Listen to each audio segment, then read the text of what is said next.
Bonjour à tous et bienvenue dans ce marathon Twitch spécial élections européennes réalisé avec les équipes des journaux du groupe EBRA. Je suis Candice Attara, rédactrice en chef de Mademoiselle. Je suis très heureuse d'être avec vous. Ce marathon européen s'inscrit dans une série d'émissions spéciales Europe organisée en partenariat éditorial avec Tchèque Europe et cofinancée par le programme Erasmus+. À quelques jours des élections européennes, nous allons nous pencher sur ce scrutin majeur pour l'avenir de l'Union européenne pendant 6 heures. Et pour discuter de ce projet passionnant, j'ai la chance d'être aujourd'hui avec Benjamin Gilles, journaliste, chef de projet Europe au sein du groupe EBRA, et à nos côtés 2 expertes, Alexandra Le Sur, rédactrice en chef de Toute l'Europe, et Audrey Vuettaz, journaliste politique à Public Sénat et créatrice du podcast sur l'Europe, Trait d'Union, un podcast destiné à ceux qui trouvent que l'Europe, c'est trop compliqué. Dans cette première partie, nous allons parler du fonctionnement des élections européennes et de ce que l'Europe peut nous apporter concrètement, nous a apporté. À quoi servent les élections européennes ? Alors pour répondre à cette première question, on est allé à la rencontre de Français et Françaises dans la rue et je vous propose d'écouter leurs réponses. Est-ce que tu sais à quoi servent les élections européennes ? Réponse peut-être stupide, mais à élire les députés européens ? Pas trop. C'est peut-être pour choisir un président de l'Union européenne, peut-être ou... C'est pour élire les eurodéputés ? Voilà. Bon, il y a quelques réponses, mais voilà, tout le monde n'est pas vraiment au clair sur cette question. C'est pour ça que je vais vous la poser. Alexandra, vous êtes rédactrice en chef de Toute l'Europe, un site de référence pour comprendre ce qu'est l'Europe. Si vous deviez nous résumer en quelques mots ce que sont ces élections européennes qui vont avoir lieu en France le 9 juin, comment définiriez-vous ce scrutin majeur ? Alors en fait, tous les 5 ans, les citoyens des 27 États membres élisent leurs représentants au Parlement européen. C'est un suffrage universel direct et le Parlement européen, qui est l'une des 7 institutions de l'Union européenne, est la seule qui est élue en fait par les citoyens européens.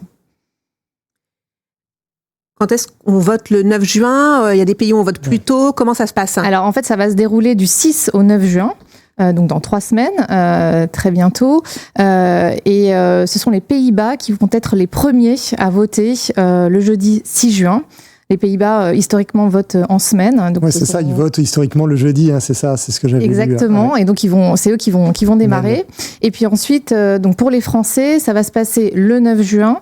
Donc le dimanche 9 juin, mais dès le 8 pour certaines régions d'outre-mer et pour certains Français qui vivent à l'étranger.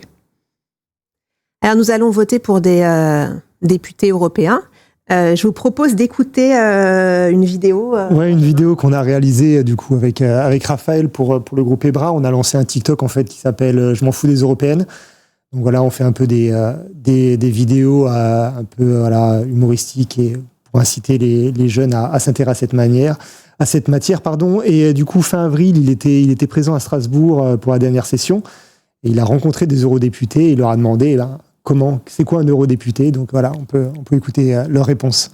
Le député européen, c'est quelqu'un qui représente les citoyens de son pays pour faire entendre la voix des Français dans l'hémicycle. C'est quelqu'un qui fait de la législation au niveau européen, tout simplement. Quelqu'un qui écrit la loi européenne avec 27 pays différents. C'est contribuer à construire un monde nouveau dans lequel nous vivons déjà. Je ne dirais pas eurodéputé, je dirais député français au Parlement européen, car ce sont les Français qui m'ont élu et ce sont les Français que je défends. C'est une élection dans les 27 pays membres, c'est tous les 5 ans. Elle est à la proportionnelle absolue, intégrale. Il suffit d'être sur une liste et que votre liste soit suffisamment de voix pour être élu. Un eurodéputé, c'est quelqu'un qui fait vivre la démocratie européenne. Nous sommes élus tous les 5 ans pour prendre des décisions qui concernent 500 millions d'habitants sur le continent et c'est le cœur de la démocratie européenne. Plus que ça, c'est fixer des orientations, c'est défendre un projet européen au service des citoyens dans un monde qui est en profond bouleversement. Est-ce que ça vous convient, cette définition, Audrey, vous qui avez l'habitude de traiter du sujet des eurodéputés ? Ah oui, ça me convient, mais surtout qu'en plus, pour le coup, c'est les mieux placés pour en parler. Oui, Qu'est-ce qu'un député européen ou eurodéputé ? Ça dépend le parti politique. Oui, les eurodéputés, ils votent les lois. Ça, c'est peut-être le point principal. Donc, ça veut dire que dès qu'il y a une loi européenne qui est faite, il y aura forcément la patte du Parlement européen, donc des eurodéputés. Il y aura aussi la patte des États membres. Et donc, c'est important, finalement, de d'élire des eurodéputés qui nous représentent parce que c'est eux, finalement, qui vont modifier les lois, qui vont apporter des corrections, peut-être aller plus loin sur certaines lois. Donc, voilà, c'est vraiment le travail législatif qui est très important.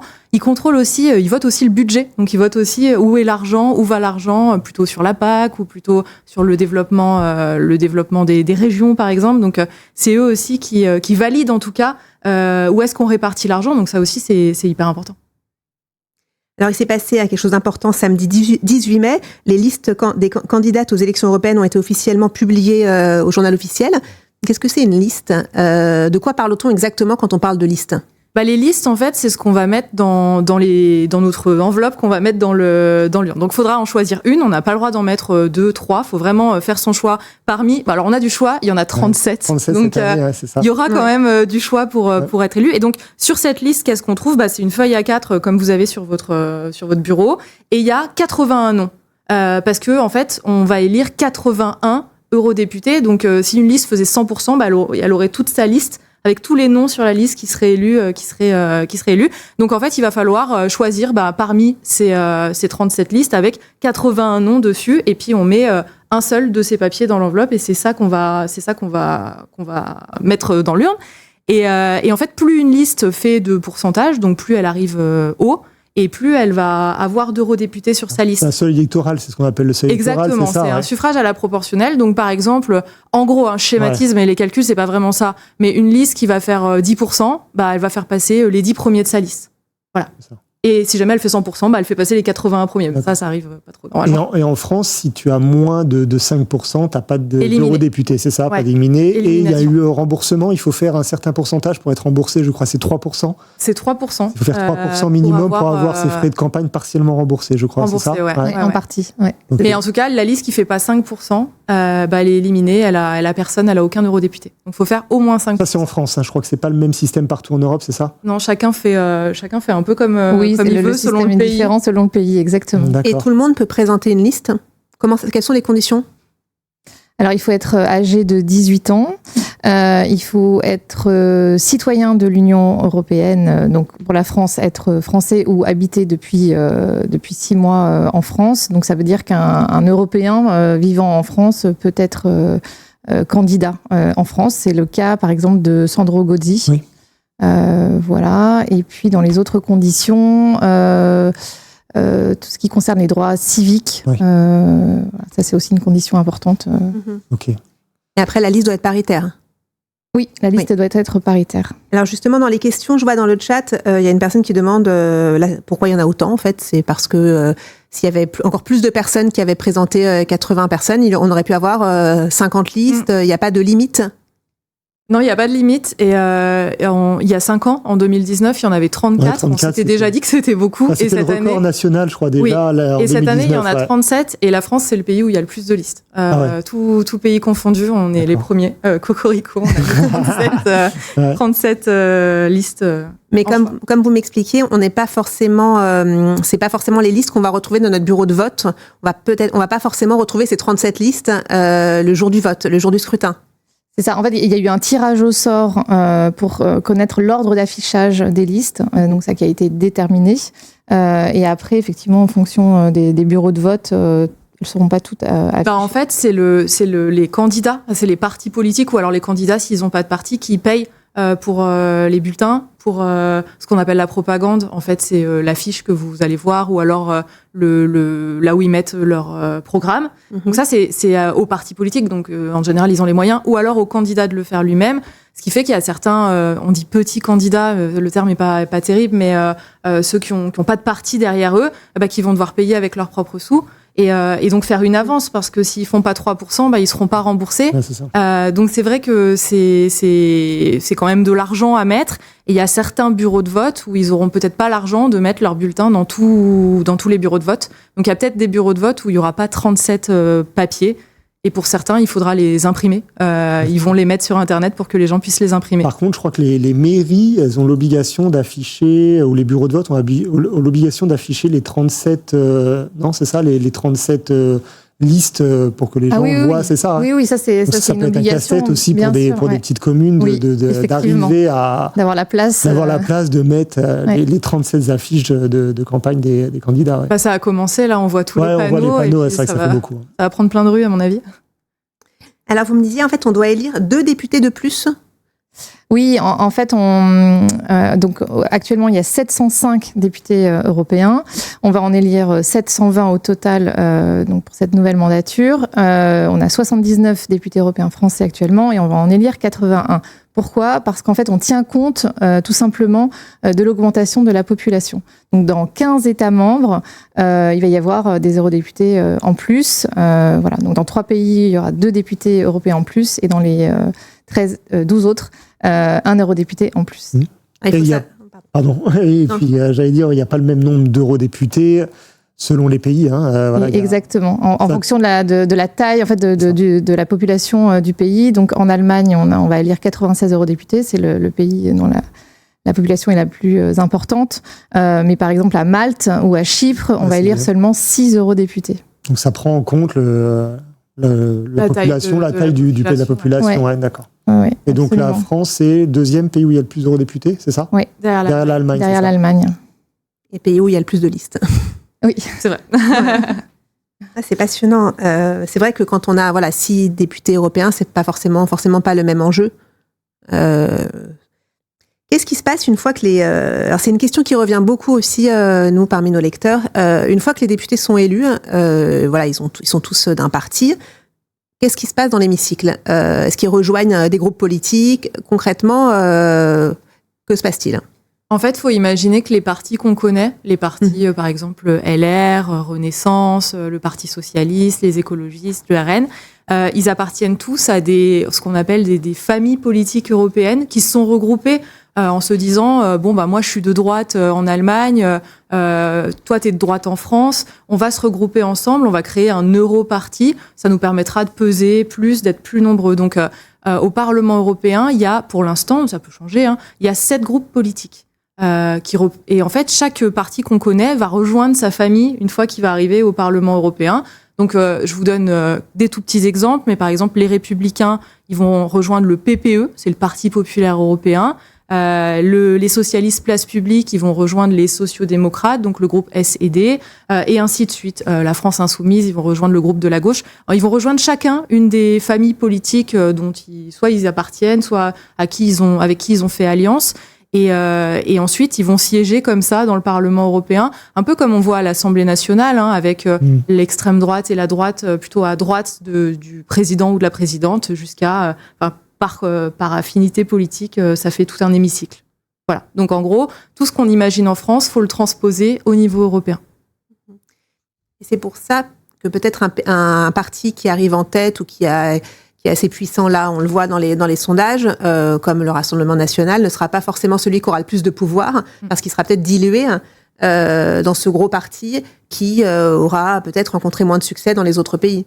Ouais, c'est ça qui s'explique. Et par exemple, en France, pour l'instant, dans les sondages, le Rassemblement national est en tête, mais en fait, au niveau européen, ils sont un petit peu mis de côté. Dans un groupe qui s'appelle Identité et Démocratie, avec qui, pour l'instant, les autres groupes n'ont pas trop envie de travailler. Ça va peut-être changer en fonction des différents résultats des élections. Mais pour l'instant, c'est vrai qu'ils étaient un peu mis de côté dans le Parlement européen. Donc même s'ils arrivent en tête en France, ça ne veut pas dire qu'ils seront les plus influents. Mais tout ça peut changer parce qu'avec les élections, tout va être rebalayé. Très bien. Alors d'ailleurs, ces députés, il y a aussi des hommes et des femmes. Vous les avez suivis, Audrey. Et, c'est des personnes qui ont un quotidien assez mouvementé. Il se passe plein de choses. Quelles sont les anecdotes qu'on a pu vous partager sur la vie d'un eurodéputé ou sur des moments marquants de leur carrière, de leur... Il y en a plein qui m'ont raconté la première fois qu'ils arrivent au Parlement européen. Parce qu'il y en a beaucoup qui m'ont dit que, en fait, finalement, Strasbourg, on connaît pas trop. Même quand on est un politique français, c'est toujours un peu, ça fait toujours un peu bizarre. Et d'arriver, et c'était un député qui me racontait, la première fois qu'il est arrivé, il a entendu parler toutes les langues dans le Parlement à Strasbourg, qui est un peu, vous qui y êtes allés, vous voyez, il y a des escaliers qui montent mais qui descendent pas. Des fois, pour monter à l'étage supérieur, faut descendre un étage. Il est un peu spécial ce bâtiment. Ouais. Tout le monde parle plein de langues différentes et en gros, il y en a beaucoup qui me disent qu'ils se sont pris une claque la première fois qu'ils sont arrivés. Et puis aussi d'essayer, ça c'est la deuxième chose qu'ils m'ont raconté, d'essayer de comprendre les autres. Pas que dans la langue, mais aussi, par exemple, si vous bossez sur un sujet sur la forêt. La forêt en France, c'est pas du tout la même que dans les pays de l'Est, c'est pas du tout la même que dans le sud. Donc, faut essayer de comprendre un peu la manière dont pensent finalement les 26 autres nationalités. Des fois, ça peut paraître un peu, vulgaire de faire la bise, par exemple, alors que nous, on va plus faire la bise. Voilà. Faut un peu s'adapter et apprendre à dialoguer avec les autres. Et c'est un peu les deux choses qu'ils m'ont dit. En session, on me l'a raconté quand j'ai commencé à travailler sur les élections européennes, Strasbourg, les sessions, ils appellent ça Strasbourg. Non pas à Strasbourg, parce qu'en fait, il y a des sessions à Strasbourg de 4 jours. Et le rythme, il est assez intense entre les votes et les commissions et choses comme ça. Chaque mois, c'est un véritable marathon pour les députés européens et pour leurs assistants, pour leurs équipes, évidemment. Il faut bien voir qu'il y a, comme on disait, il y a des députés chypriotes, maltais, donc ils doivent venir à Strasbourg pour ces sessions pendant 4 jours. Et c'est vrai que ça... Est-ce que ce sont des personnes qui ont un métier à côté ou est-ce que c'est un boulot à temps plein d'être député européen ? Ils ont le droit d'avoir un métier à côté. Il y en a qui le gardent. Par exemple, il y a un eurodéputé Renaissance qui est encore agriculteur. Donc, en gros, il est agriculteur et député européen parce que pour lui, c'est important de garder un peu cet ancrage local. Il y en a d'autres qui travaillent dans des sociétés. Il y en a qui travaillent à côté. Et il y en a d'autres qui critiquent un peu ça en disant que ça prend tellement de temps en fait d'être député européen si on est vraiment à fond les ballons que du coup c'est un peu compliqué de travailler à côté. Donc il y a différents avis sur le sujet. Oui, vous savez, parce que parfois il y a ces remarques qui reviennent sur on les a pas vus ou ces députés fantômes qu'on voit pas forcément. Est-ce qu'ils sont obligés de venir? On peut avoir l'impression, mais c'est vraiment de l'extérieur, que finalement le boulot d'un député européen c'est pas forcément quelque chose de très prenant, même si dans la réalité ça l'est, vu que ceux qui ne viennent pas ou ceux qui ne sont pas très actifs sont souvent pointés du doigt. Alors oui, parce que évidemment tout est enregistré, leur présence, et il y a des conséquences en fait s'ils assistent pas. Par exemple, je crois que c'est ça, la moitié en fait. Ils sont obligés d'assister à au moins la moitié des sessions plénières. Sinon, leur indemnité peut être baissée en fait de façon assez importante. Donc oui, il y a vraiment une obligation de présence.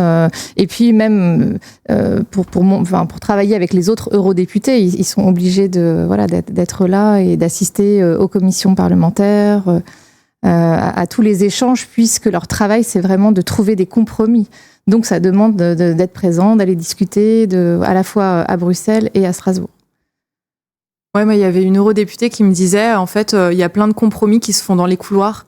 On va boire un café avec tel eurodéputé, on essaye de négocier. Et elle me disait aussi que si on a vraiment envie de s'investir à fond, c'est très compliqué de pas venir parce que il faut vraiment être là tout le temps, relancer les gens, essayer d'avancer sur tel ou tel point, participer à des réunions. Ils font que des réunions, donc c'est quand même quelque chose de très prenant. Et ceux qui viennent pas, ça me paraît compliqué de bien faire le travail entre guillemets quoi. Et ceux qui vous ont parlé, est-ce qu'il y en a certains qui ont exprimé, une certaine frustration, peut-être sur le côté temps long, parce que ça a l'air d'être long quand même de faire avancer les choses sur certaines envies ou sur certains projets qui ne fonctionnaient pas, qu'ils n'ont pas pu voir se réaliser, ou sur ce temps long en fait. Oui, parce qu'en fait, ça prend à peu près 2 ans de faire une loi au niveau européen. C'est la moyenne. Des fois, c'est plus long. Et entre le moment où on l'annonce, où on va le voir dans les médias, il y a tel projet qui est sur la table, et le moment où finalement on signe l'accord final après 2 années de négociation. Des fois, il y en a qui sont un peu frustrés parce qu'on a un peu revu les ambitions à la baisse parce qu'il faut mettre 27 pays d'accord, 27 nationalités, 27 avis différents. Donc, faut faire du compromis. Donc, des fois, ça paraît un peu tiède. On a l'impression qu'on va pas hyper loin. Et ça prend 2 ans. Donc nous, quand on voit aux infos, tel texte a été adopté, on est là. Mais c'était pas déjà il y a 2 ans. Et donc voilà, c'est un peu compliqué de se dire que ça prend autant de temps, mais c'est qu'il faut mettre tellement de gens d'accord. Donc c'est vrai que c'est compliqué. Oui, dans une société où on fait tout très vite, on va avoir des résultats très vite. Ce temps long de la décision qui est bien, en vérité, de prendre le temps, peut nous paraître long. Oui, on parlait tout à l'heure des indemnités qui pouvaient être enlevées à un eurodéputé qui n'était pas présent. On a fait pour le compte Je m'en fous des européennes sur TikTok une vidéo et on a répondu à la question un peu brûlante de combien gagne un député européen. À votre avis, combien ils sont payés tous ces eurodéputés là? Je te donne la réponse tout de suite, mais déjà il faut comprendre qu'un député européen n'est pas payé en salaire mais en indemnité. Ils reçoivent tous la même, environ 10 000 euros brut par mois. Combien?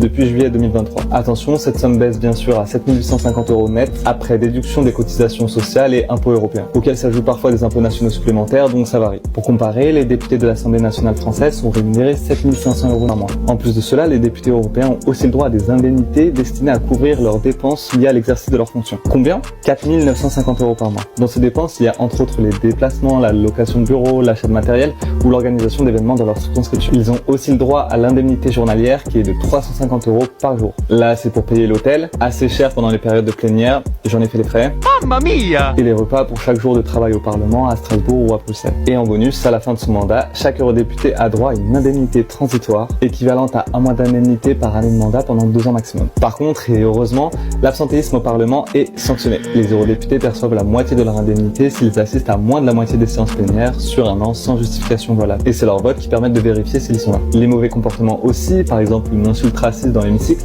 sont sanctionnés par une sorte d'amende. Alors dans l'ensemble, cette rémunération, elle est assez confortable, on va pas se mentir. Mais bon, parmi les justifications qui sont données au-delà du travail, parce que bon, c'est quand même beaucoup de travail et de déplacement d'être eurodéputé, la vie de famille en prend un coup. On a notamment la lutte contre la corruption, parce qu'avec une rémunération faible, les eurodéputés seraient peut-être plus tentés de faire céder leur éthique contre de l'argent. Et toi, t'en penses quoi? Dis-le moi en commentaire. Et si tu veux plus d'infos sur l'Europe et les élections à venir, n'hésite pas à t'abonner.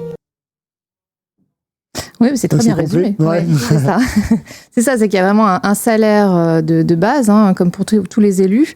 Donc ils reçoivent ce salaire qui s'élève à peu près, on l'a vu, 7 700 euros net. Ouais. Et puis ensuite, il y a des indemnités pour couvrir différents frais, à la fois pour leur bureau en fait dans leur pays, puisqu'il faut penser aussi qu'ils travaillent dans leur pays, ils ont un bureau, donc ils peuvent avoir besoin de louer un bureau, etc. Des frais pour Internet, etc. Donc il y a cette somme d'argent, et puis aussi pour leur déplacement effectivement à Bruxelles et à Strasbourg. Tout ça est très encadré. Il y a des députés européens, je pense par exemple à Manon Aubry, qui, sur le site du Parlement européen, qui va indiquer exactement comment est-ce qu'elle dépense. Voilà.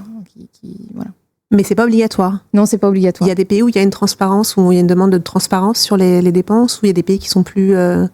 Normalement, au Parlement, alors il n'y a pas de contrôle systématique, mais il peut y avoir des contrôles inopinés.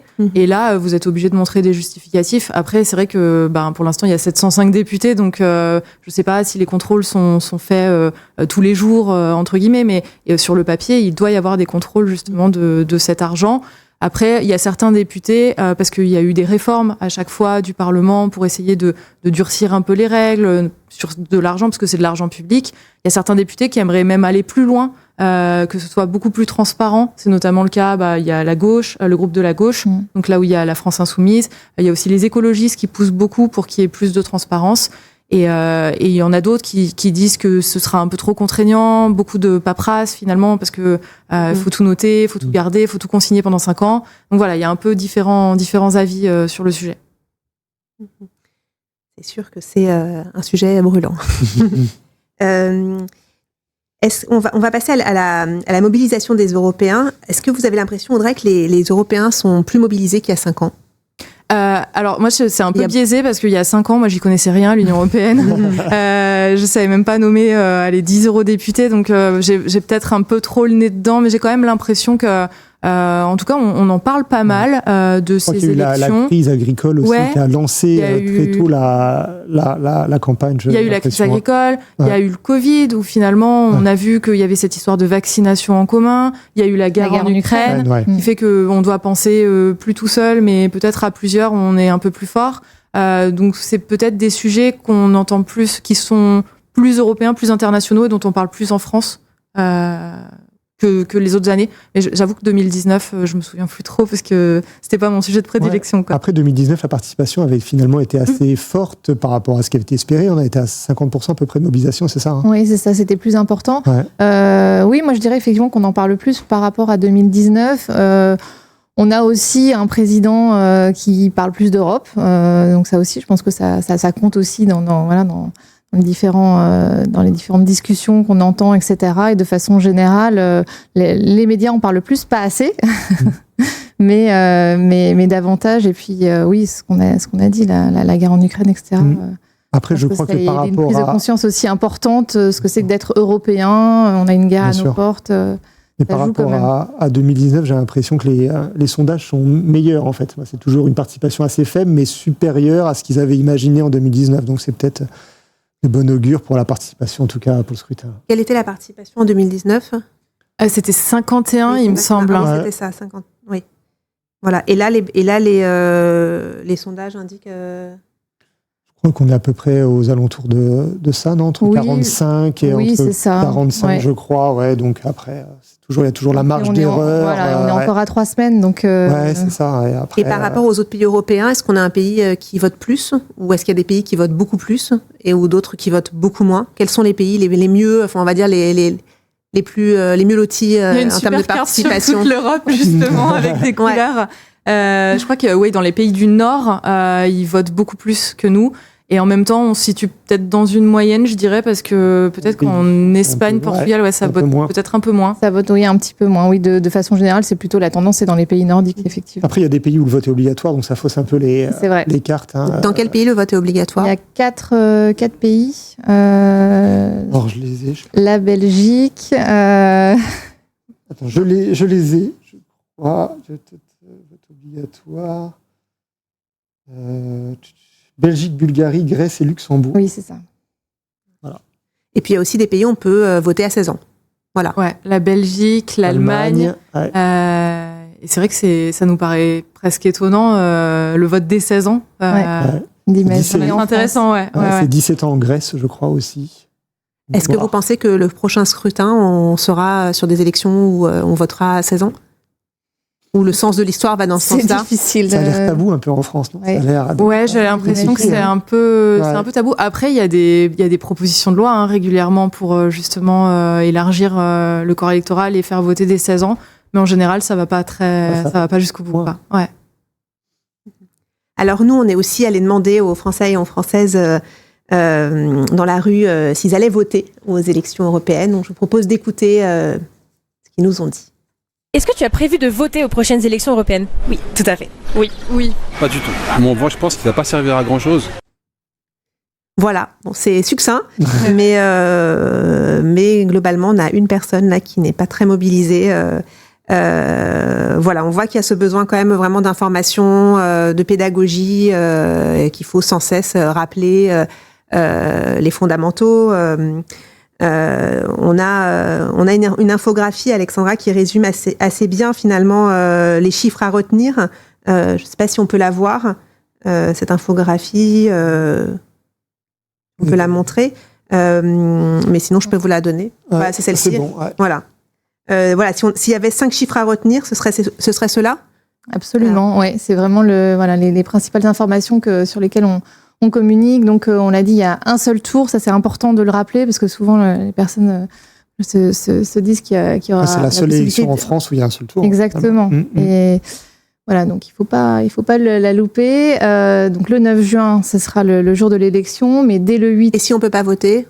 On peut faire une procuration, bien sûr. Alors, il faut s'y prendre plutôt une semaine avant le jour du vote. Voilà, c'est ce qu'on conseille en général de faire. Il y a un site...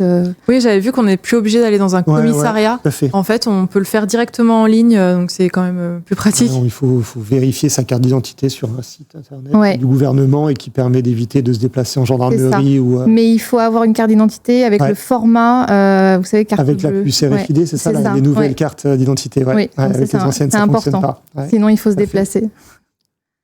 Donc, les résultats, parce que c'est espacé du 6 au 9 juin, mais c'est pas parce que les Pays-Bas votent le 6 qu'ils auront les résultats 6.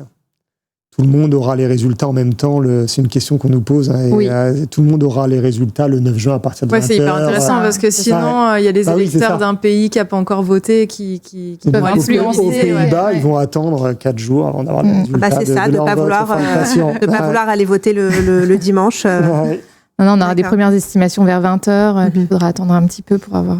Donc la France, c'est 81 eurodéputés. Voilà, contre 79 actuellement. C'est ça. Donc voilà, il faut la liste doit obtenir au minimum 5% des suffrages. Ça, c'est aussi important. Donc on verra avec ces 37 listes ce que ça va donner. Et puis là, on a le chiffre, 50,1%, c'est le taux de participation en 2019. Et ça vote toujours un peu plus en Europe qu'en France, je crois. La moyenne est légèrement supérieure à chaque fois dans l'Union européenne par rapport à c'est pour ça que je m'étais trompée. En Europe, c'est 51 et là, c'est 50,1 en France. On est un petit peu en dessous. Après, il y a le vote obligatoire qui doit un peu aussi biaiser la participation européenne.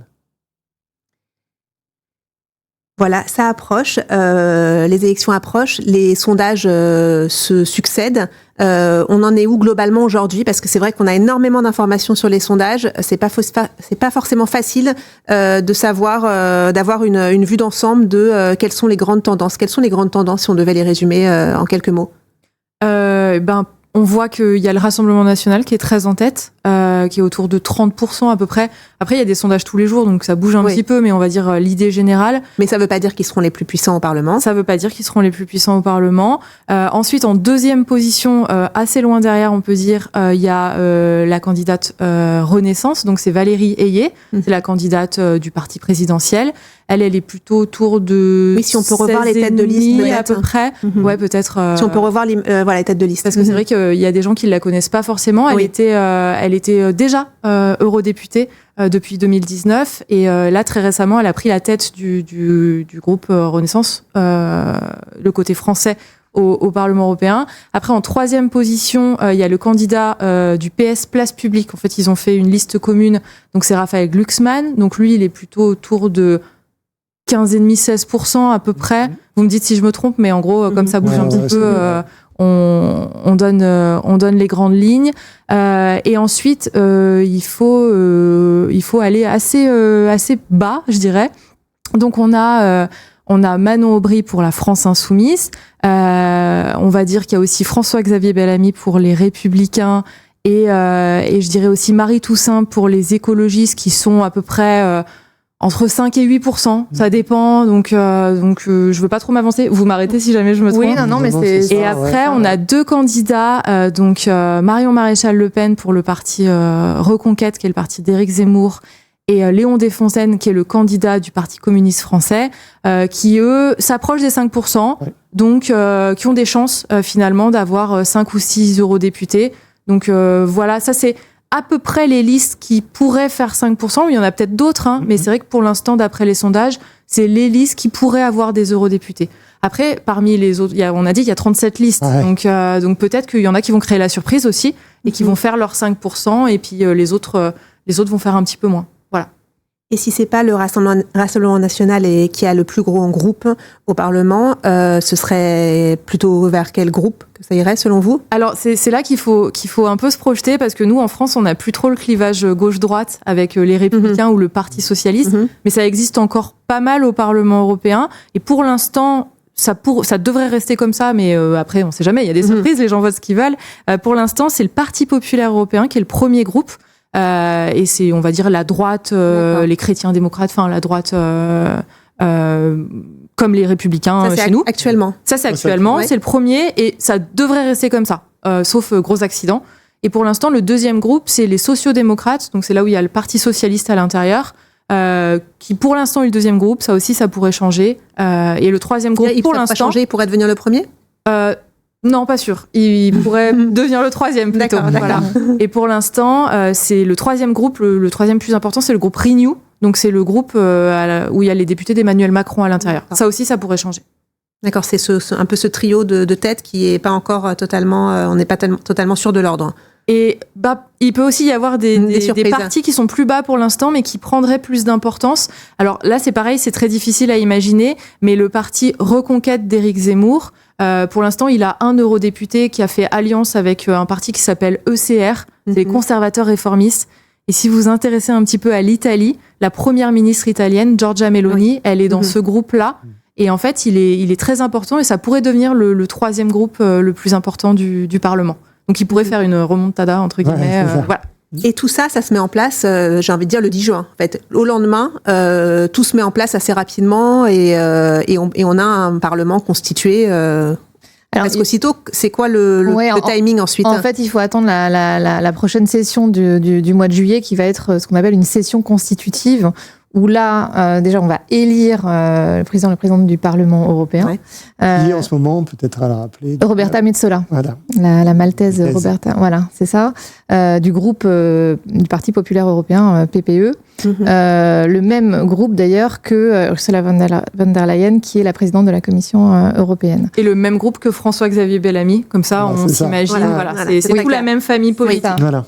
Okay. Voilà, donc il faut attendre cette première session constitutive du mois de juillet. Vraiment se mettre en place et les nouveaux arrivants vont arriver dans ce Parlement européen. Ils vont prendre leur bureau, ils vont aussi choisir les commissions dans lesquelles c'est les groupes de travail. Chacun est sur un sujet et donc ils choisissent en fonction sur le papier de leurs compétences. Par exemple, je pense que quand on est agriculteur, on a plus envie d'aller siéger dans le groupe de travail sur l'agriculture. Voilà.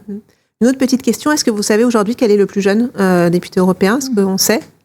Je sais plus sa nationalité. Je sais que c'est une écologiste, il me semble. C'est pas un Français? Non. Là, j'avoue que je sèche. D'accord. Moi non plus, je l'ai pas du tout. Nicole. Bon, en tout cas, on peut, en théorie, être député européen à partir de 18 ans. Et je crois qu'elle a été élue à 20 ans. À 20 ans, ouais. Plus jeune. En tout cas, autour de 20 ans. Donc, très jeune. Très bien. Écoutez, merci beaucoup. Merci à tous. Je vais regarder les questions. On a des questions, mais vous avez déjà répondu à peu près à toutes les questions. Voilà. J'ai été très heureuse de vous accueillir pour cette première partie d'émission. Merci Alexandra. Je rappelle que vous avez lancé une newsletter spéciale élections européennes que vous pouvez retrouver, vous inscrire sur le site et qui est envoyée chaque mercredi. Donc n'hésitez pas si vous manquez encore d'informations à vous inscrire à cette newsletter pour tout savoir sur ce prochain scrutin. Et Audrey à écouter votre podcast Trait d'Union pour mieux comprendre l'Europe. Benjamin, des choses à ajouter? Non, c'est très complet. Merci. Voilà, merci beaucoup pour cette première partie. Merci.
Bonjour à tous et à toutes.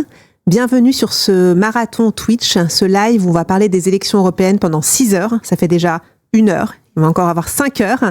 On va vous parler de tout ce qui est sur le sujet des élections européennes. Nous continuons cette émission, ce module, avec un grand sujet sur le Parlement européen et sur l'Europe, ce que fait l'Europe pour nous. Je suis toujours avec Benjamin Gilles, qui est journaliste et chef de projet Europe au sein du groupe de presse EBRA, Audrey Vuettas, qui est journaliste politique à Public Sénat et créatrice du podcast Trait d'Union sur l'Europe, et nous accueillons Laure Niclot, présidente de l'association Les Jeunes Européens et également primo-votante. C'est la première fois. C'est la première fois. Dans cette deuxième partie, on va s'intéresser au fonctionnement des institutions européennes, parce que pour beaucoup de personnes, c'est pas très clair, et on vous comprend. Et on va commencer par vous partager une vidéo. On a été interrogé des personnes dans la rue qui nous ont dit ce qu'elles pensaient du Parlement européen sur son fonctionnement. Est-ce que vous savez comment fonctionne le Parlement européen ? Pas très bien, non, j'avoue, je l'avais appris il y a quelques années quand je faisais du droit, mais c'était il y a 10 ans. Je pense que ça se passe à Bruxelles. Il y a chaque pays qui est représenté. Il y a un président et c'est lui qui dit un petit peu les lois de ce que nous, Français, devons faire. Chaque pays de l'Union européenne a un certain nombre de sièges. On donne nos voix à un parti. Et en fonction du pourcentage qu'il a obtenu, on va lui attribuer un certain nombre de sièges au Parlement. Chaque parti a des coalitions avec d'autres partis européens. Donc c'est des groupes de partis au Parlement européen qui font des coalitions en fonction de leurs différentes idées politiques. Est-ce que tu es capable de citer des eurodéputés ? Raphaël Glucksmann, je pense que c'est le seul que je connaisse. Bardella, il est là-bas ou pas ? Manon Aubry, Valérie Ayer, je sais pas comment. Ayer. Voilà. Bon, là, on avait un échantillon, alors pas représentatif, mais ça donne un peu une idée de ce que peuvent savoir les gens du Parlement européen. Laure, vous êtes donc présidente de l'association Les Jeunes Européens. Est-ce que vous pouvez nous rappeler quel est l'objet de cette association ? Bien sûr. Donc, bonsoir à tous et à toutes. Donc, en fait, notre association, elle a un peu un double enjeu. C'est à la fois celui d'amener les questions européennes auprès des jeunes, donc d'aller les voir dans les milieux scolaires, mais pas que, et loin de là, pour faire un peu de pédagogie sur cette Europe qui n'a pas l'air d'être très comprise. Et en même temps aussi de se faire le porte-voix des jeunesses auprès des décideurs européens, de faire remonter des priorités et des sujets prioritaires là-dessus sur les thématiques européennes. Donc on est présent en France, mais on est aussi présent en Europe et on essaye de faire vivre ce débat public européen. Est-ce que comment les jeunes est-ce que les jeunes savent comment fonctionnent les institutions globalement ? Est-ce que les jeunes sont sensibilisés à l'Europe et au fonctionnement des institutions et notamment du Parlement européen ? Alors c'est assez compliqué de répondre uniquement parce que il y a quand même des grandes différences entre des jeunes qui sont étudiants en droit européen et des jeunes qui sont par exemple dans des missions locales dans le 93. C'est quand même aussi une approche aux institutions européennes et aux institutions et à la citoyenneté qui est assez différente de manière générale. Mais de manière assez large, et les jeunes, mais aussi les moins jeunes, ont un déficit de connaissances qui est assez énorme vis-à-vis du fonctionnement européen, vis-à-vis de ce à quoi sert le Parlement européen. Et je trouve qu'il y avait une intervention qui était hyper intéressante, c'est que souvent, quand on demande aux gens comment ça fonctionne l'Europe, on se dit, il y a des gens dans des bureaux sombres quelque part à Bruxelles qui décident. Poussiéreux aussi. Avec des costumes gris. Avec des costumes gris. Des hommes. Et des hommes blancs de plus de 50 ans. On peut faire tout ça. Et donc, c'est là qu'il y a un vrai travail de pédagogie à faire pour être un peu complémentaire aussi de l'école sur ce sujet. Comment on peut l'expliquer, ce déficit de connaissances, selon toi ? Je pense qu'il y a deux enjeux. Le premier, c'est que c'est un petit peu compliqué, les institutions européennes, de manière générale. Et que du coup, dans le programme scolaire, moi je dis souvent, c'est le truc à la fin du programme d'histoire en 4e, que même les profs n'ont pas envie d'enseigner. Et du coup, quand on vous fait un grand cours magistral et qu'on vous dit alors le traité de Rome et le traité de Maastricht et de Lisbonne, ça donne pas envie, mais alors du tout.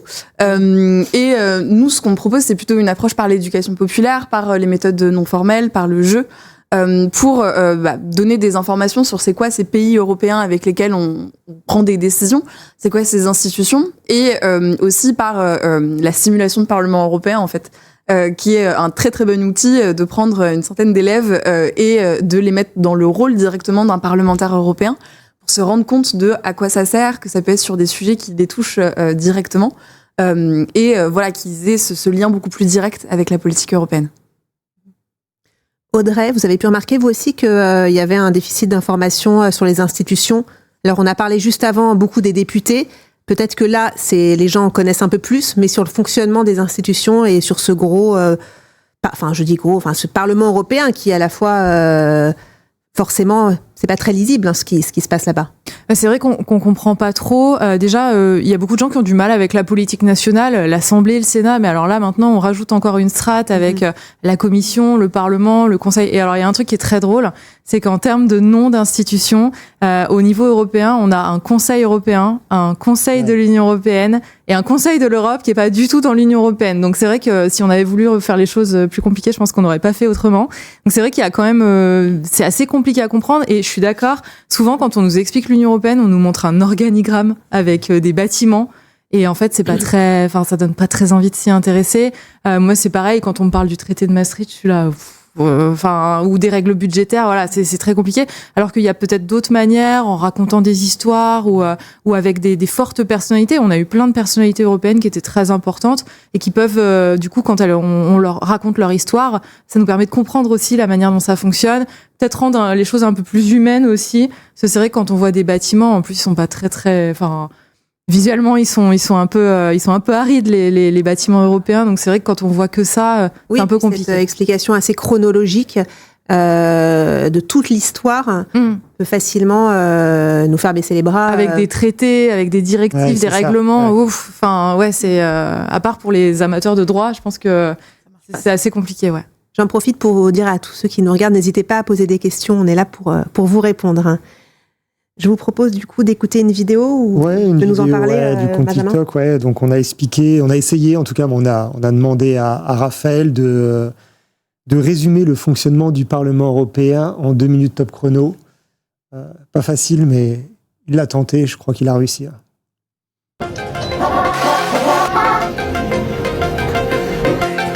on est en plein vote du Parlement européen. Les amendements sont votés ou rejetés les uns après les autres. Et c'est à propos de... Bon, on va reprendre en voix off, ça sera plus simple. Et le défi du jour, c'est de t'expliquer en moins de 2 minutes à quoi sert le Parlement européen. C'est dans cet hémicycle, au siège de Strasbourg, que débattent 705 eurodéputés, dont 79 français. Élus pour 5 ans, ensemble, ils représentent près de 450 millions d'Européens. Les eurodéputés se réunissent ici 12 fois par an, et généralement 1 fois par mois, pendant 3 jours et demi durant ce qu'on appelle les sessions plénières. Le reste du temps, ils travaillent surtout à Bruxelles. Le Parlement, c'est la seule institution de l'Union européenne directement élue par les citoyens. Et ce, depuis 45 ans. Chaque pays est représenté par un nombre de députés différents en fonction de son nombre d'habitants, et les députés ne se regroupent pas par pays, mais par groupe politique, partageant des idées en commun. Promis, on vous les présentera dans une prochaine vidéo. D'abord, faut que je vous explique ce que je voulais dire par... Les amendements sont votés ou rejetés. En fait, les eurodéputés ont 3 grands pouvoirs. Le pouvoir de contrôle, le pouvoir budgétaire et le pouvoir législatif, qu'ils partagent avec le Conseil de l'Union européenne. Le Conseil, c'est une autre institution de l'Union européenne qui représente les gouvernements des États membres. Ensemble, ces 2 institutions votent et donc adoptent les lois de l'Union européenne. Ces lois, on les appelle directives et elles sont importantes car elles priment en théorie sur le droit national de chaque pays. Par contre, attention, le Parlement ne peut pas lui-même proposer les lois européennes. C'est la Commission européenne, une sorte de gouvernement européen, qui a toujours l'initiative. C'est d'ailleurs ce qu'on reproche souvent au fonctionnement de l'Union européenne. Le Parlement doit ensuite débattre de ces lois et les amender. Amender, ça veut pas dire mettre des amendes, mais ça veut dire modifier le texte de la loi. Par exemple, suggérer un objectif plus ambitieux que ce qu'avait proposé la Commission. C'est moins 30%. Non, c'est moins 40%. Ce travail de modification, ils le font en plus petits groupes qu'on appelle commissions parlementaires et qui sont spécialisés sur le sujet concerné. Ils discutent pendant plusieurs mois à Bruxelles et quand le texte est prêt, ils le soumettent au vote de la plénière, c'est-à-dire les 705 députés dans l'hémicycle de Strasbourg. Mais là, il y a encore la possibilité de modifier le texte en proposant de nouveaux amendements. Oui, je sais, c'est un peu compliqué. Nous, au moment où on est arrivé dans l'hémicycle, ils étaient justement en train de voter ou rejeter des dizaines et des dizaines d'amendements à main levée ou avec leur boîtier de vote sur une nouvelle loi pour la promotion de la réparation des biens de consommation. Voilà, maintenant t'en sais un peu plus sur pourquoi les prochaines élections européennes sont importantes, mais n'hésite pas à t'abonner si tu veux apprendre tout ce que tu dois savoir avant les élections le 9 juin. Alors, est-ce que vous trouvez qu'il a réussi ce défi de 2 minutes ? Ouais, parce que c'est pas facile. Il a résumé 2 ans, en fait, quand on vote une loi en 2 minutes, donc bien joué. Bon, on vous rassure, on va revenir là-dessus. On va pas faire d'un interro tout de suite. On va revenir sur certaines questions qu'on avait peut-être déjà un peu abordées sur la session d'avant, mais qui sont importantes à retraiter. Laure, aujourd'hui, quand on voit le Parlement européen, concrètement, il y a combien de groupes politiques qui font combien de groupes politiques et quel est le parti le plus important ? Alors actuellement, il y a 7 groupes politiques au Parlement européen, plus le groupe des non-inscrits. Et en vérité, ce qui est compliqué à comprendre pour nous, Français, c'est qu'il n'y a pas de groupe qui a la majorité. Vraiment, il y a des groupes qui sont plus gros que d'autres, donc qui pèsent plus, mais il n'y a pas un groupe qui peut dire « moi, je suis majoritaire et les autres, je m'en fiche un peu de ce que vous dites ». Et donc, il y a un fonctionnement au Parlement européen avec donc, le groupe qui est le plus important, c'est le PPE, c'est là où siègent les Républicains. Ensuite, vous avez les sociaux-démocrates où siège la liste PS Place Publique, par exemple. Et au milieu, le groupe Renew où siègent les députés de la majorité présidentielle en France, qui sont un peu les groupes qui prennent le plus de place au Parlement européen, mais qui ont besoin de travailler vraiment ensemble pour produire des textes. Alors justement, ce Parlement européen, souvent les gens peuvent penser que c'est lui qui propose les lois, et c'est pas le cas. Si vous deviez nous résumer, Audrey, comment ça fonctionne, quels sont ses pouvoirs, et est-ce que le pouvoir des députés que nous allons élire le 9 juin est comparable au pouvoir des députés français ? Alors, comment ça fonctionne ? Il faut imaginer que tout part d'en haut. En fait, tout part des chefs d'État et de gouvernement. Donc, vous voyez, quand vous voyez Emmanuel Macron qui va serrer la main d'Olaf Scholz, l'allemand, ou de Giorgia Meloni, l'italienne, et ça se passe au Conseil européen. Et eux, ils disent, on décide d'aller tout droit, ou on décide d'aller à gauche, ou on décide d'aller à droite. Ils donnent une espèce de feuille de route. Un chemin à tracer. Et ils disent à la Commission, tu vas nous faire un texte de loi pour suivre ce chemin. Donc là, la Commission, elle commence à plancher sur... Donc on est bien d'accord que c'est effectivement la Commission européenne. Très important à savoir. C'est comme si c'était le gouvernement. Un super gouvernement avec 27 ministres, 27 super ministres qui ont chacun un portefeuille différent.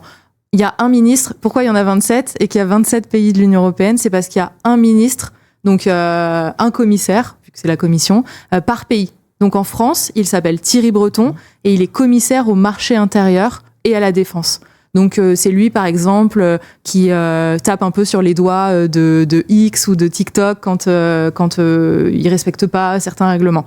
Donc on a 27 commissaires, 27 ministres. Et la commission, elle va faire un texte de loi. Elle va faire une proposition de loi qu'on pourrait imaginer en France. Avec les 27 commissaires qui sont OK, qui sont d'accord, qui sont plus ou moins c'est comme si c'était un conseil des ministres. D'accord. Mais par exemple, si c'est un texte sur l'écologie, ça va être le ministre de l'écologie. Enfin, je dis le ministre, mais on parle de commissaire. Ça va être le commissaire à l'écologie qui va s'y coller.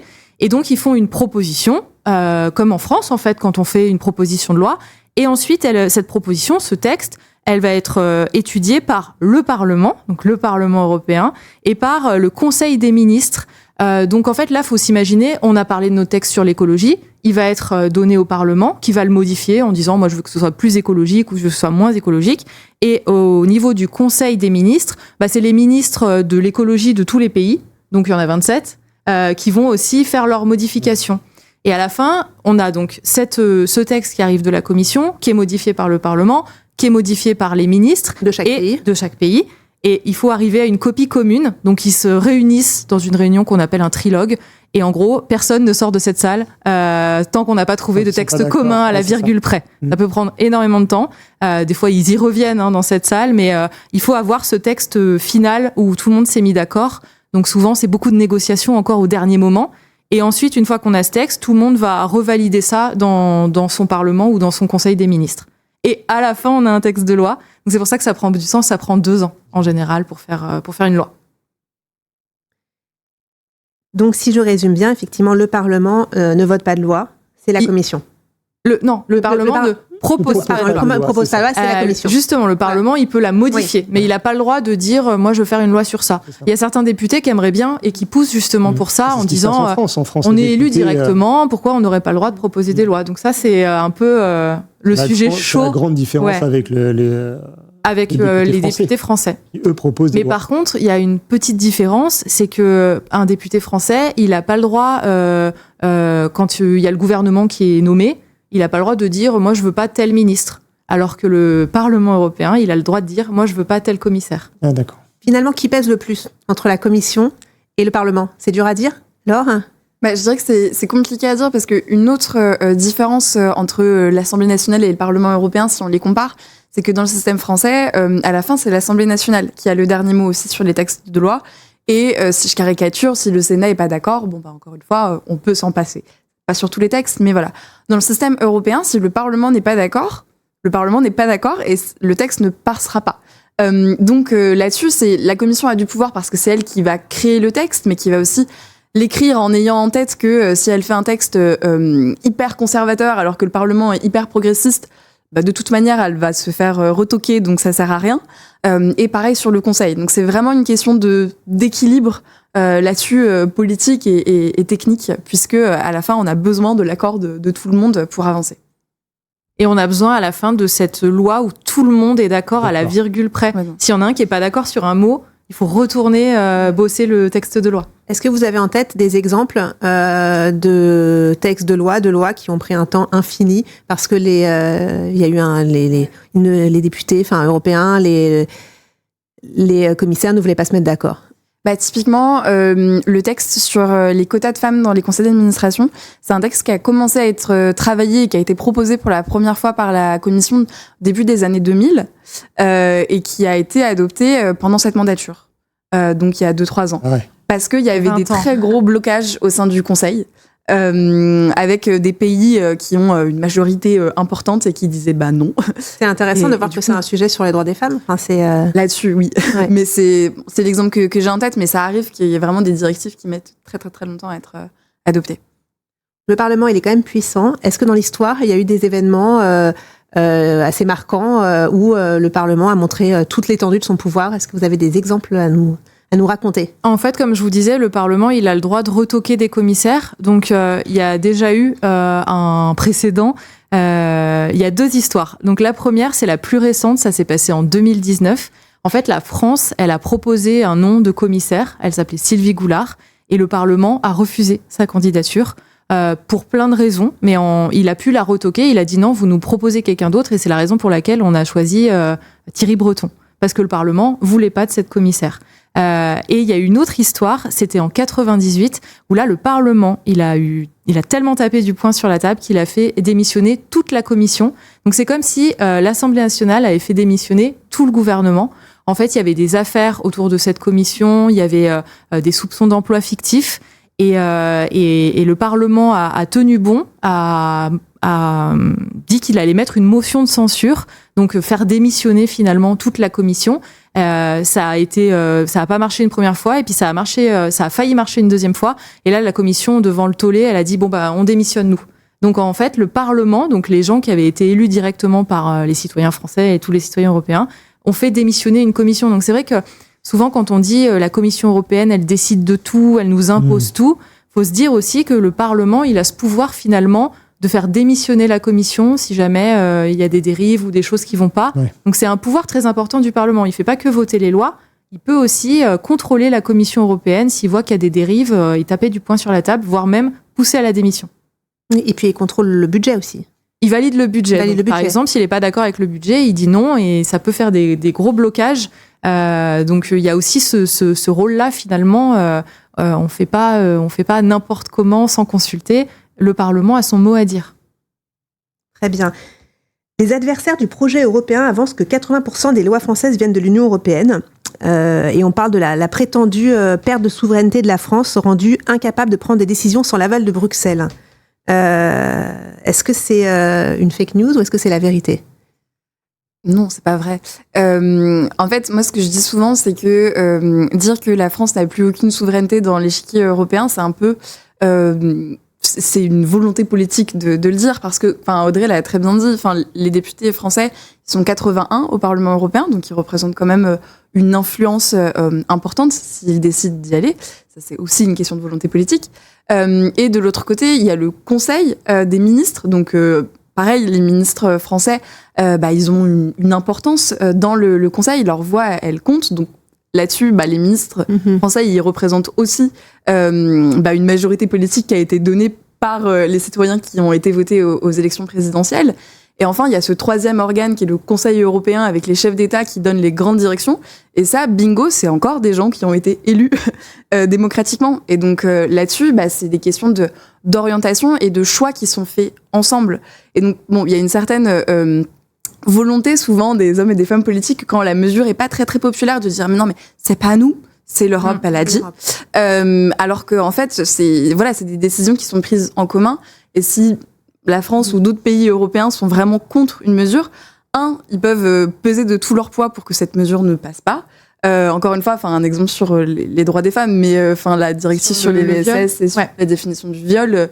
En fait, le fait d'inscrire le viol dans une grande loi européenne, ça, la France, elle bloquait parce qu'elle disait que ce serait moins protecteur que ce qu'on a déjà en France. Et la France bloquait, la France a dit non, et la France a un tel pouvoir et a une telle influence qu'en fait, ça n'a pas été inscrit et ça n'a pas été mis dans cette grande loi européenne. Donc, je suis totalement d'accord avec toi. En fait, la France, elle a déjà un poids historique qui fait que l'Union européenne, elle s'est construite. On était là dès le début de l'Union européenne, donc il y a ce poids. Il y a un poids diplomatique, et à la fin, il y a aussi ce poids on est quand même un gros pays par le nombre d'habitants, et ça nous donne aussi plus de pouvoir, parce que par exemple, pour avoir le vote final au Conseil des ministres, on va calculer ça par le nombre de voix que le texte a eu, mais aussi chaque pays n'a pas la même influence. Donc la France, elle va compter plus qu'un plus petit pays comme la Belgique, parce qu'il y a moins d'habitants en Belgique qu'en France. Donc encore une fois, la France, elle a quand même, si elle a décidé que c'était non, c'est non. Il y en a d'autres. Alors, il y a le point de vue opposé. Il y a des personnes aussi qui disent que le Parlement européen ne sert à rien dans le jeu institutionnel européen. Et qu'il faudrait renforcer son rôle. Est-ce que vous pensez qu'il faudrait renforcer son rôle, comme le pense une majorité d'Européens, 53%, qui est favorable à un rôle plus important du Parlement européen parmi les institutions européennes? Là-dessus, nous, évidemment, côté Jeunes Européens, on est en faveur de tout ça. On a fait campagne historiquement déjà pour que le Parlement européen soit élu au suffrage universel. Ça n'a pas toujours été le cas. Et pour que il aille vers de plus en plus de pouvoir. Aussi parce que c'est la seule institution qui est directement élue par les citoyens et les citoyennes et qui a des représentants qui représentent justement ces citoyens et qui doivent aussi pouvoir être en mesure de porter aussi fortement que possible les enjeux sur lesquels ils ont été élus. C'est les seuls qui sont élus sur un programme véritablement européen, et là-dessus, donner au Parlement la capacité de proposer des textes de loi, ça paraîtrait être aussi... au-delà du poids institutionnel que ça aurait, etc., un message de démocratisation et qui motiverait les gens aussi à aller voter et à se rendre compte de l'importance. Et ça, on en est proche de ça, ou qu'est-ce qu'il faudrait pour que ça arrive, en fait ? En fait, pour que ça arrive, il faudrait une réforme des traités. D'accord. Réforme des traités qui a été demandée par le Parlement européen à l'issue de la conférence sur l'avenir de l'Europe, qui était un peu comme... c'était une convention citoyenne à l'échelle européenne où on a notamment à la fin de cette convention demander une réforme des traités pour se reposer ces questions-là. Okay. Et il y a des groupes au Parlement européen qui aimeraient bien qu'il y ait l'initiative législative. C'est pas le cas de toutes les institutions là-dessus. Oui, et puis pour qu'il y ait une réforme des traités, faut un vote à l'unanimité, puis il y a des gens qui sont pas d'accord, donc c'est un peu... Là encore, c'est de la négociation et de la diplomatie. C'est si je te donne ça, qu'est-ce que je peux avoir en échange ? Enfin voilà, c'est beaucoup de tractations.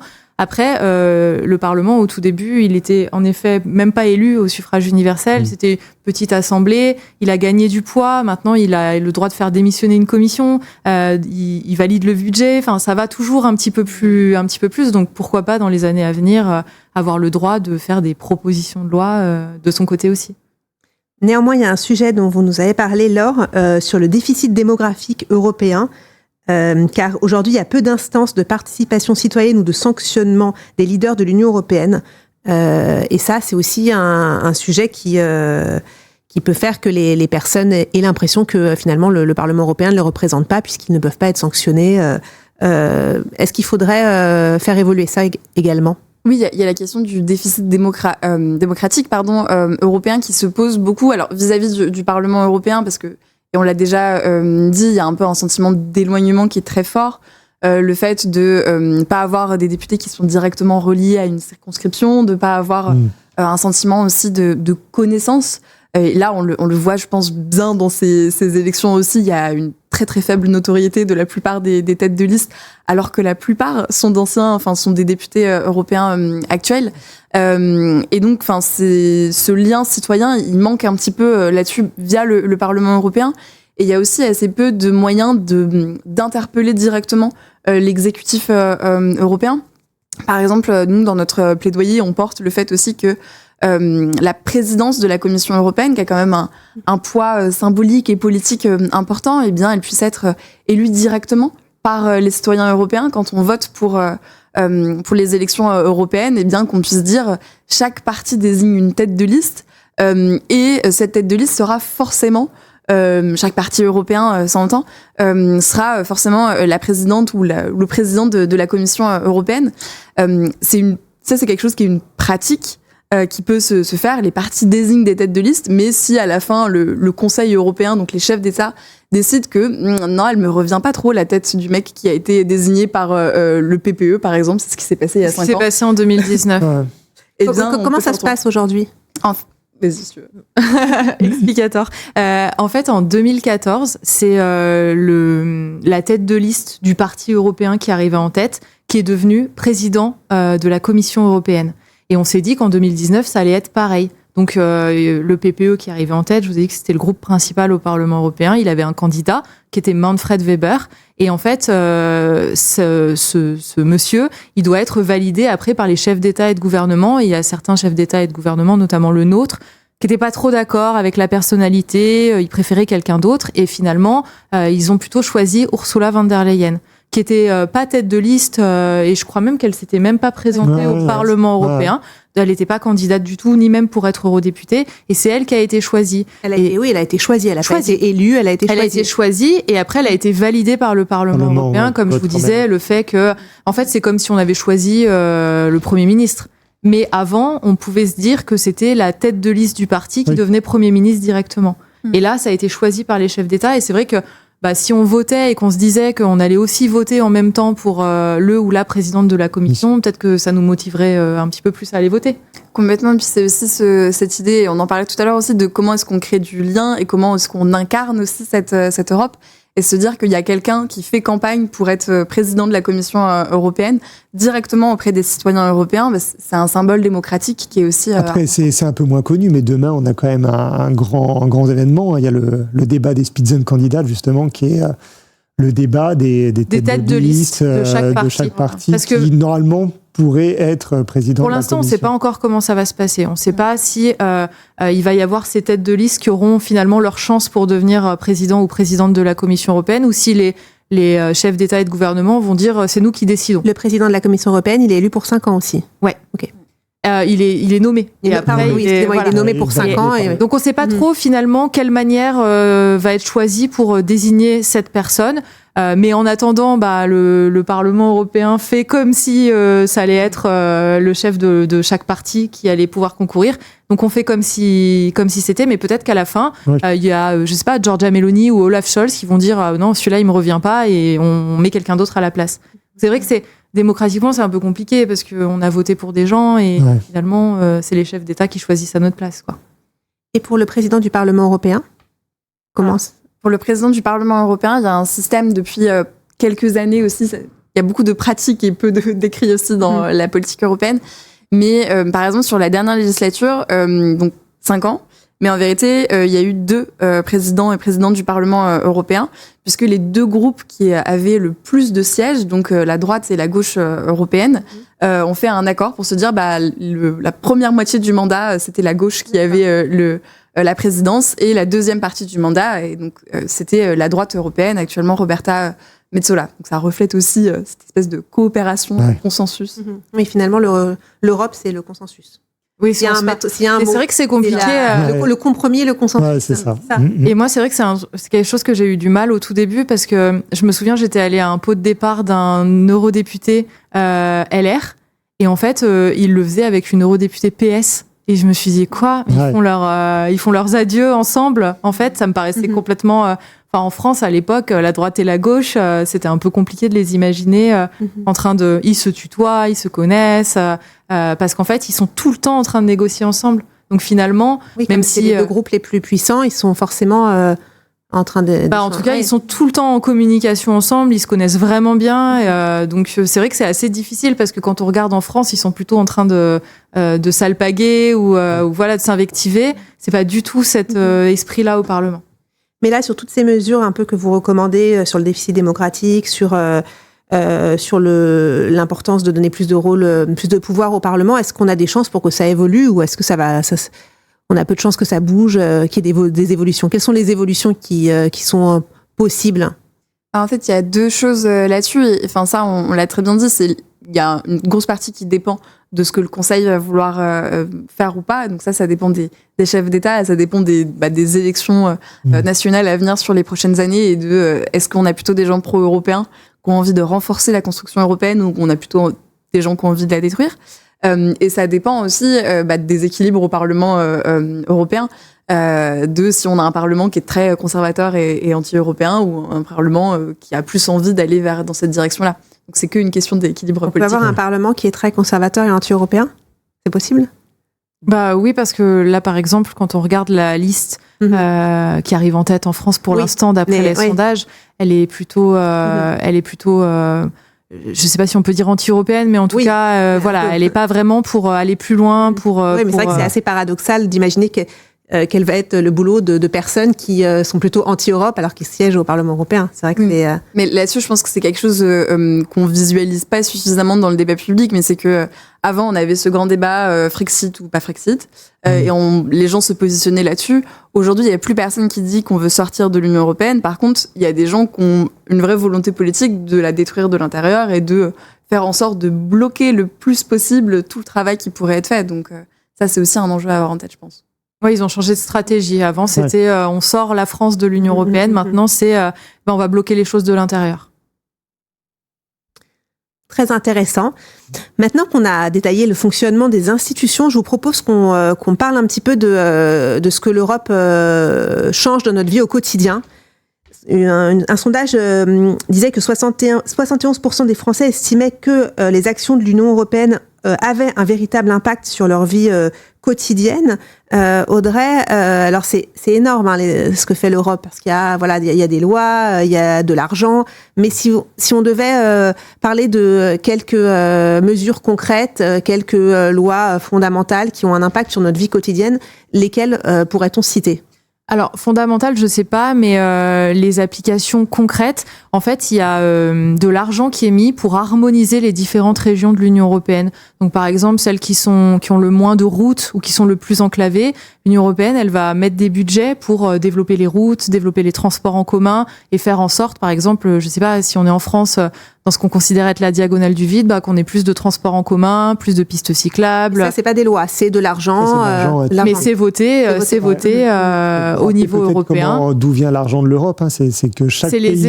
C'est les États membres qui mettent 1% de leur PIB au pot commun. Et ensuite, cet argent, on le répartit selon, finalement, en fait, c'est fléché au niveau européen.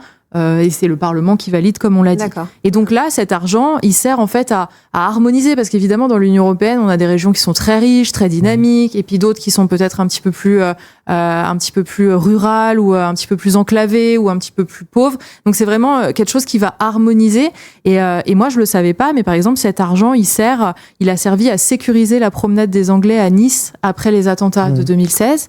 Il sert à faire des pistes cyclables. C'est énorme, parce que nous, on a fait plusieurs articles dessus, et c'est vrai que financer des hôpitaux, ça peut financer, mais vraiment dans des grandes communes, dans des grandes villes, et aussi dans des toutes petites communes rurales. Il y a un truc qui s'appelait Wi-Fi for You, je crois, où ça finançait du Wi-Fi gratuitement dans des petites zones, dans des petites communes. À Dunkerque, par exemple, rurales. Les transports en commun sont gratuits, et c'est financé en partie par l'Union européenne. Parce que le but, c'est d'essayer de dépolluer un peu la ville, comme c'est une ville industrielle. Donc à chaque fois, ça répond, c'est des appels à projets avec des financements. Et en fait, moi, c'est ça qui m'a interpellée, c'est que je me suis dit, par exemple, une crèche à Nice est financée par l'Union européenne, une piste cyclable, comme j'ai dit. Enfin, il y en a vraiment. En fait, à chaque fois qu'on tourne les yeux, il y a toujours de l'investissement. On n'est pas du tout au courant. Enfin, il y a une méconnaissance totale. Des vraiment minuscules panneaux qui, en général, sont un peu cachés derrière. C'est dans les articles de presse aussi, c'est marqué, ça a été cofinancé par l'Union européenne, mais c'est vrai que les gens ils se rendent pas compte. C'est vrai que si les gens étaient plus informés là-dessus, ce serait déjà intéressant pour qu'ils se sentent plus concernés. Concret, parce que par exemple, il y a un fonds qui sert à aider les gens à retrouver un emploi. Donc c'est ce que je disais, ça crée des crèches, parce que évidemment, si on a envie de pouvoir retourner au travail, c'est bien d'avoir des moyens de garde. Et donc ça, c'est financé dans ce cadre-là par l'Union européenne. Moi, je savais pas du tout. Nous, on entend souvent l'argent de la PAC, mais il y a pas que ça. Il y a beaucoup de choses. Il y a de l'argent, des aides et des lois. C'est quoi pour vous les lois récentes qui ont un impact dans le quotidien des Français? Je pense que les lois qui ont été peut-être les plus symboliques de cette dernière mandature, c'était toutes celles qui composaient le pacte vert européen, qui était en fait qui est toujours un grand ensemble de lois qui servent à atteindre l'objectif de la neutralité carbone, avec l'idée que le continent européen soit neutre en carbone à l'horizon de 2050, ce qui est quand même une sacrée ambition. Et donc il y a plein de lois qui en fait sont déjà appliquées en France actuellement et dont on se rend pas compte qu'elles viennent de l'Union européenne. Par exemple, l'interdiction de tout ce qui va être plastique à usage unique. Ça, c'est quelque chose qui est déjà en place en France et qui est une directive européenne. On a pas mal parlé aussi à l'époque de l'interdiction progressive des voitures thermiques. En fait, tous ces paquets de lois qui vont faire qu'on arrive à atteindre la transition énergétique et la transition écologique, elles sont votées au niveau européen pour qu'elles aient cet impact le plus important possible là-dessus. Il y a d'autres choses un peu plus, je sais pas, sur la technique. Ouais, le câble USB-C, je crois, de l'iPhone. Il y a le câble USB-C, ce qui nous évite, quand on a besoin d'un chargeur, de galérer. Là, on va tous avoir le même. C'est l'Union européenne qui a fait plier Apple pour l'obliger à avoir l'iPhone 15 ou 14, je sais plus. Apple voulait pas du tout que ce soit. Il avait son câble à lui et voulait pas du tout se soumettre à. Donc ils leur ont clairement dit, soit vous prenez les câbles qu'on aura tous, soit vous ne pouvez plus vendre vos produits sur le sol européen. Comme on est le premier marché mondial, du coup, ça les a fait plier sur ce sujet-là. Il y a aussi quand on va à l'étranger, où on paye plus de surplus téléphonique, je crois que c'est le roaming. Le roaming, quand c'est ça. On est dans un pays de l'Union européenne, ça c'est hyper concret aussi. Avant, quand on était jeune, je vais avoir 40 ans, quand on était jeune, on allait dans un pays européen, on payait des factures énormes, et maintenant, avec ça, en Italie, en Espagne, on paye... En fait, il y a plein de choses qui sont dans notre quotidien, qu'on a intégrées. Qui sont très concrètes, mais on ne sait pas que ça vient de l'Europe. Ça, c'est plus à mes connaissances. Les données aussi. Et vraiment sur les jeunes, alors je sais que j'ai beaucoup lu, mais il y a beaucoup de choses en faveur des jeunes. Quelles sont les mesures qui sont pour vous, Laure, les plus importantes? Il y a beaucoup de programmes, de financement, etc. Là-dessus, je pense que le plus évident, c'est évidemment le programme Erasmus, qui en plus a été de plus en plus étendu à travers les années. C'est plus que les étudiants. Il y a aussi Erasmus, c'est un programme qui permet de partir à l'étranger, d'être financé. Complètement. En fait, c'est un programme qui à la fois incite les établissements scolaires à faire des partenariats avec d'autres établissements, en particulier de l'enseignement supérieur, mais encore une fois, pas que les facs, c'est aussi pour l'apprentissage et pour pas mal de domaines d'enseignement plus professionnels, mais qui va aussi donner une bourse sans condition de ressources à tous les étudiants, étudiantes et jeunes qui veulent partir en mobilité. Et c'est un programme qui continue à prendre de l'ampleur, notamment budgétaire, au fur et à mesure des années, et qui offre ces opportunités d'échange à plus de jeunes. Sur les questions de la mobilité, il y a aussi le pass Interrail, qu'on commence à connaître un petit peu maintenant, qui est ce pass ferroviaire qui permet de voyager à très bas coût à travers l'Europe, et qui est notamment offert. Il y a un peu une loterie l'année de nos 18 ans. On peut demander à l'Europe de nous offrir un pass Interrail. C'est assez intéressant parce que jusqu'à, je pense, l'année dernière ou peut-être l'année qui précédait, en France, tous les gens qui demandaient le pass Interrail l'année de leurs 18 ans l'avaient parce qu'il y avait tellement peu de gens qui savaient que ça existait. Donc il y a toutes ces opportunités sur la mobilité. Et puis aussi, il y a, je comprends ce qu'Audrey a dit, il y a aussi tous les bénéfices des fonds de cohésion, de ces fonds qui vont dans les régions qui sont les plus périphériques, et qui apportent des infrastructures et qui apportent aussi dans le quotidien de la facilité. Je pense notamment aux régions d'outre-mer, où il y a quand même beaucoup d'enjeux sur la précarité des jeunes, et où là, avoir des routes qui fonctionnent, avoir des hôpitaux, avoir tout ce genre d'infrastructures aussi au niveau de la formation, ça aide à pouvoir se projeter dans un épanouissement personnel. Oui, bien sûr. Et parmi les jeunes que vous rencontrez, est-ce qu'ils sont sensibilisés? Est-ce qu'ils connaissent tous ces dispositifs? J'ai l'impression que c'est quand même assez... l'Erasmus, c'est quand même une certaine notoriété. C'est vrai que quand on pense Europe, on pense aussi beaucoup jeunes. On pense à tous ces dispositifs. Est-ce que certains les connaissent, d'autres pas du tout? C'est assez intéressant parce que Erasmus est très connu, mais... pas partout encore. Enfin, moi, je viens d'un milieu très rural. Quand je viens dans mon collège parler de ça, il y en a plein qui savent pas du tout ce que c'est. Là, il a bénéficié aussi de films de Cédric Clapiche, qui a vraiment aussi propulsé les choses en avant. Et c'est vrai que peut-être que ce qu'on sait pas assez, c'est que maintenant, ça marche aussi avec les lycées professionnels. C'est pas que les étudiants après le bac. Il y a vraiment ces lycées pro. Je crois qu'il y a aussi CAP, BEP. Donc vraiment, ils ont essayé d'élargir. Voilà, c'est pas que études supérieures. Je suis étudiant en licence de je sais pas quoi, et je trouve ça bien en fait d'élargir parce que c'était peut-être un peu élitiste. Et, oui, c'était un peu élitiste, en effet. Beaucoup plus abordable. Et puis c'est des types de mobilité différentes aussi. C'est pas juste je pars 1 an parce que même avec des aides financières. C'est compliqué. Il y a aussi des programmes de mobilité qui sont beaucoup plus courts et c'est aussi pas que des échanges dans le cadre des études, ça peut être aussi des stages qui font beaucoup plus de sens. Par exemple, pour des étudiants en chaudronnerie, par exemple, d'aller passer 3 semaines, 1 mois en Allemagne pour voir comment ça se passe de l'autre côté de la frontière. Donc, c'est des choses qui sont assez différentes, mais qui sont encore sur cette partie sur le volet professionnel, très peu connu des jeunes et puis assez peu connu aussi du corps enseignant qui reste à être formé sur toutes ces demandes-là, sachant que le corps enseignant est aussi éligible au programme Erasmus pour eux-mêmes partir. Donc il y a encore un déficit de notoriété vis-à-vis de ces programmes. Et puis il y a aussi quelque chose, c'est que tout ce qui va être donc, Erasmus, le roaming, ces choses-là, on fait partie, et moi aussi, de la génération qui est née avec ça. Moi, quand je commençais à partir en vacances à l'étranger, il y avait déjà le roaming. Et donc, le monde avant. Non, c'était pas le sens de ma phrase. Mais en fait, il y a un peu ce sentiment que c'est un acquis. Et donc, le lien avec l'Europe, il se fait pas toujours vraiment. Nous, on a sorti un sondage, par exemple, où on demande à des jeunes en quoi l'Union européenne a un impact. Est-ce qu'elle travaille sur l'écologie, sur justement le roaming et le téléphone. Et on a été hyper surpris de voir que le roaming et le téléphone, c'était le truc où majoritairement les jeunes disaient non, l'Europe, elle fait rien là-dessus. Finalement, l'Europe, son gros problème, c'est un manque de communication. En fait, il faudrait quand même un directeur de la communication. En fait, il lui faudrait un grand directeur de la com qui puisse... Il y en a un, pardon. Il existe. Il y en a plusieurs. Bon, il y en a toutes les institutions, il y a des services de communication. Après, c'est vrai que c'est compliqué. Les médias aussi. Auprès des médias aussi, totalement d'accord. C'est assez compliqué, par exemple, quand on est en télé, de rendre certains sujets visuels, parce que comme on a dit, des fois, il faut 2 ans pour faire une loi. Donc, comment en parler quand on n'a rien à montrer?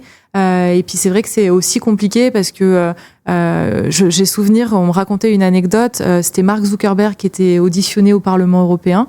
Et en fait, il y avait interdiction de faire des images et de le filmer. Donc, comment on raconte que Mark Zuckerberg, le patron de Meta, est venu au Parlement européen si on n'a pas d'image pour le montrer? Donc, c'est vrai qu'il y a, je pense, un travail à faire des 2 côtés, et dans les médias et aussi du côté des institutions pour nous donner un peu des choses concrètes pour montrer l'Union européenne, parce que c'est vrai que des bâtiments, c'est pas, voilà, c'est pas très fun. Non. Mais en tout cas, voilà, en admettant, moi, je suis un jeune, j'ai envie de savoir ce que l'Europe peut faire pour moi. Je vais aller voir le site des jeunes européens, je vais retourner sur le site de toute l'Europe. En tout cas, il y a des ressources pour se renseigner et pour regarder tout ce qu'on peut avoir, en fait, finalement. Complètement. Et puis sur la com, il y a aussi des bureaux de liaison du Parlement et de la Commission en France qui essayent de faire ce travail. Il y a des centres qui s'appellent Europe Direct qui sont aussi liés avec la Commission. Il y a tout le travail de la société civile française qui travaille sur les questions européennes, dont on fait partie aussi. Donc il y a ces portes d'entrée, mais qui sont assez peu connues. Je n'ai pas croisé un jeune encore qui m'a dit oui, j'ai eu une question et j'ai été au bureau de liaison du Parlement européen en France.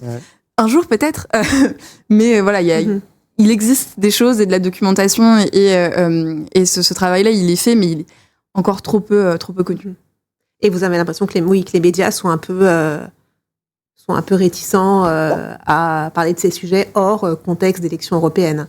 Je veux dire, Audrey, par exemple, vous, quand vous avez lancé le podcast, est-ce que au début, les gens vous disaient mais pourquoi, qu'est-ce que tu vas raconter, parler d'Europe Oui, parce que la première chose qu'on m'a dit, c'est que c'était trop compliqué. Et c'est vrai après, je me fais parce que je travaille aussi dans les médias, je travaille à la télévision, et c'est vrai que on a des formats assez courts, par exemple en news, en information. Donc c'est vrai que c'est assez compliqué d'expliquer qu'il y a 27 pays, où on est, chaque position. Donc il y a peut-être ce côté un peu compliqué à vulgariser. On a peut-être aussi l'impression que les sujets sont loin par rapport à nos touches beaucoup. Mais c'est vrai aussi que voilà qu'on regarde le coût de la vie, ce genre de choses, et alors qu'il y a des choses qui nous touchent concrètement. Mais voilà, on va peut-être avoir un petit peu plus de mal à se projeter au niveau européen. On a l'impression aussi qu'il y a un peu un décalage entre les attentes des Français et ce qui va vraiment bouger, ce qui a bougé, les lois, les derniers textes importants, etc. Finalement, c'est vrai que entre le perçu, ce qui est perçu par les Français comme ce qui est important et ce qui est vraiment important, il y a un peu un décalage aussi. Peut-être quelque chose dont on n'a pas parlé, c'est qu'en fait, l'Union européenne, elle s'occupe pas de tout. Elle a ce qu'on appelle des compétences. Donc il y a des choses sur lesquelles les États ont dit c'est toi qui gères, et d'autres sur lesquelles ils ont dit là on préfère garder la main. Et ça on le sait pas forcément, c'est un peu compliqué à visualiser, à se dire bon bah alors sur tel sujet l'Union européenne elle a le droit et sur tel autre pas trop. Par exemple sur les questions de santé, l'Union européenne elle a pas beaucoup de moyens d'action, elle a pas beaucoup de droits, c'est plutôt les États qui gardent ça. Et on a beaucoup critiqué pendant la crise du Covid en disant pourquoi l'Union européenne elle fait rien, parce qu'en fait sur le papier c'est pas elle de gérer. Et sur le pouvoir d'achat qui est un peu la préoccupation numéro 1. Elle a des compétences sur l'énergie par exemple, mais c'est vrai que sur le pouvoir d'achat concret, c'est peut-être plus l'apanage des gouvernements nationaux. Et par exemple, sur les questions de droits sociaux, de comment est-ce qu'on gère l'impôt, des allocs, de tout ce domaine-là où des fois on dit ah oui mais par exemple les retraites c'est la faute de l'Europe qui a dit qu'il fallait augmenter l'âge. En fait l'Europe n'a pas de compétences sociales et donc du coup il y a aussi un enjeu, en tout cas nous c'est ce qu'on pense aussi, de l'Europe crée beaucoup de législation mais n'a pas la capacité de les accompagner socialement et du coup c'est pas très lisible à la fin vu que c'est